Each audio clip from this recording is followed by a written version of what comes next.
السلام عليكم ورحمة الله تعالى وبركاته. ليه جسمك بيقف فجأة عن النمو أو عن التغيير؟ يعني إيه أصلا البلاتو؟ ده بيجنن أي حد. كنت بتتطور بسرعة وفجأة ولا عضلة بتكبر ولا وزن بيزيد، حاسس إنك واقف مكانك مفيش تطور؟ هو ده اللي اسمه البلاتو.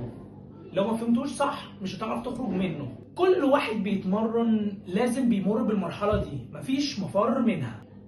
بس الفرق في ناس بتفهم وبتعديها وناس ما بتفهمش فبتسيب الجيم وبتسيب التمرين. طيب يعني ايه البلاتو؟ ببساطة جسمك اتعود على اللي بتعمله، نفس التمرين نفس الاوزان نفس اللي بتعمله نفس النظام، فبقى مفيش سبب يخليه يتطور.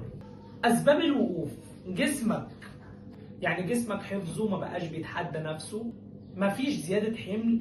يعني لو مش بتزود وزن جسمك مش هيتغير ومش هيقبل ان هو يتغير. 3، جسمك مرهق، يعني بتتمرن بزيادة، مفيش نوم بيساوي ضعف نمو. 4 حاجة، ثبات الاكل او عدم تغييرك في الاكل. جسمك محتاج تنوع في مصادر البروتين او الكارب او الفات. ازاي تكسر البلاتو؟ غير النظام، مش لازم كله، بس ممكن تغير ترتيب التمارين او عدد العدات او السرعه في التمرين. العب على الاوزان، حاول تعمل اسبوع تقيل واسبوع متوسط. اهتم بالراحه، ممكن الحل يكون ان انت ترتاح شويه مش تزود مجهود. زود اكلك لو بتضخم وظبطه لو بتخس او بتنشف.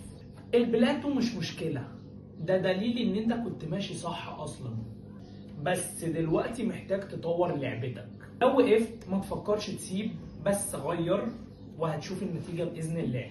ولو وصلت لهنا ما تنساش السبسكرايب على اليوتيوب أو الفولو على الفيسبوك، وسهلة مش محتاجة فزلكة.